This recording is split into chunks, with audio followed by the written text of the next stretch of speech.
So recently, there have been a lot of black and brown people in the news being shot over traffic stops, and it's horrific, right? These are my people that are being murdered for for traffic stops. That just didn't used to happen, or at least I didn't used to see it. And as much as I know how that stuff was affecting me, I didn't realize how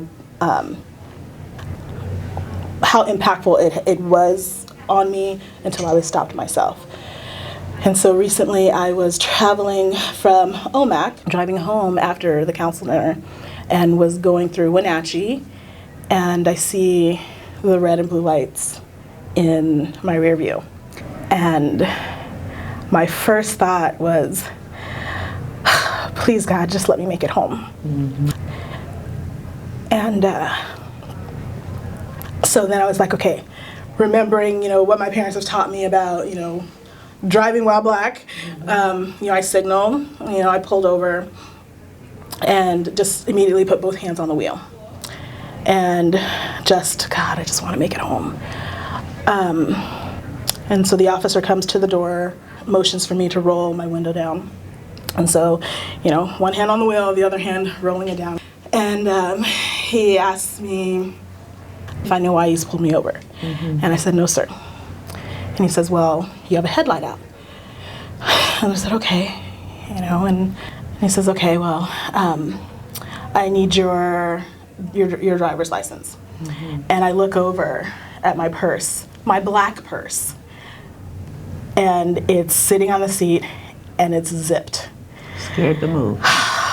And so I look at him and I'm like, okay, it's in my purse and I'm gonna get it. He says, okay. And so I unzip it, and I'm trying to get the license out, and I'm fumbling with the thing, and I finally get it out. My hands are shaking, and he takes it, and he says, okay, I need your registration, and it's in the glove box. And again, these thoughts are, is he gonna think that I'm reaching for a weapon? And my hands are shaking, and I'm like, okay, well, I said, it's in there, and is it okay if I get it? He's like, yeah, it's okay. And he takes it, and he looks at me, and he says, okay, well, you seem a bit nervous, And and I said, well, I am nervous. And he says, well, why are you so nervous? And I said, well, I'm nervous because I'm a black woman on this side of the mountains, and I just got pulled over, And he says, it's gonna be okay. And he says, well, and I just wanted to make sure that you didn't have any cocaine or anything in the car, that you weren't really nervous, that you weren't nervous over something like that. And so yeah, he said that. And so, and I think and at the moment I'm just like, I don't have the capacity to be like, hey, that's not right. Yeah. Because I'm terrified, right? And I'm just like, please God, please God, please God, just please, I just want to get home. I think he's joking. I think he's trying to make a joke. He's trying to, because he knows, he sees that I'm really nervous, and but I don't think that it's funny. And I just said, no, I don't. But I said, you can check the trunk. I don't. I said, I'm a teacher. I'm on my way home from a meeting in Omak, and and I didn't know that the headlight was out.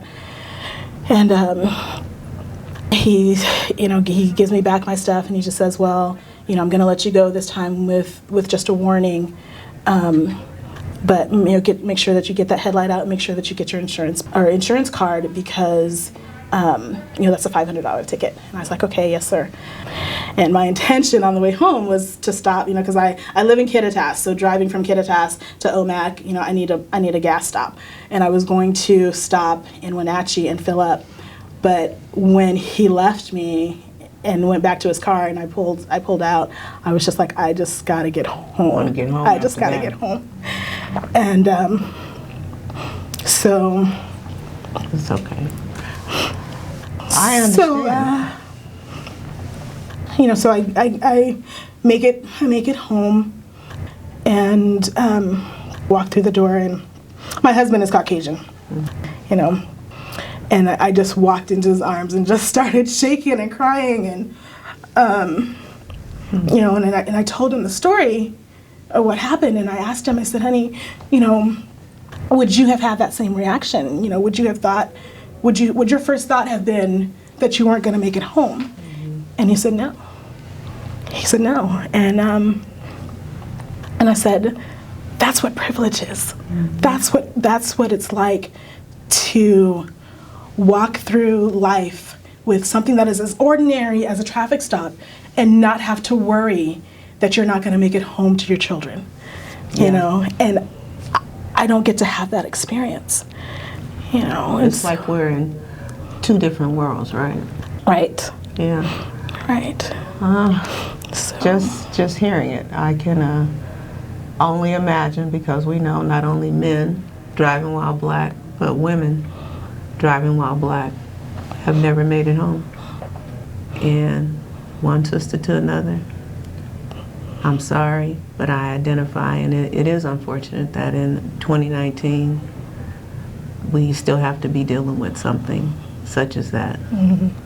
And fearful. I mean, the police are there to protect us, right? Right.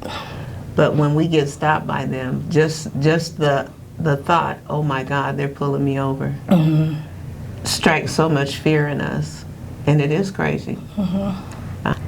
Well, and that's the thing that, you know, that officer, he was kind. You know, he was kind. He could have escalated that situation because as nervous as I was, he could have turned that into something totally different, and he didn't.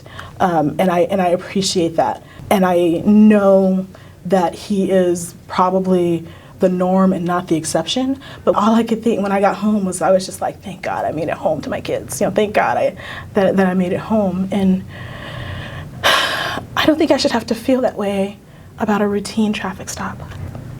Yeah, I can definitely understand it. But you told your husband that, and he said he's never had that experience. Yeah. That's interesting. Yeah. But he saw you. He saw, yes. How it made you feel. Yes. Yeah. Well, and he's my safe space. The minute I walked through the door and his arms were open and I just went in there, and it was just, you know, I was safe. I was home. Thank God for that. Yeah. Really. I'm so sorry. I'm so sorry.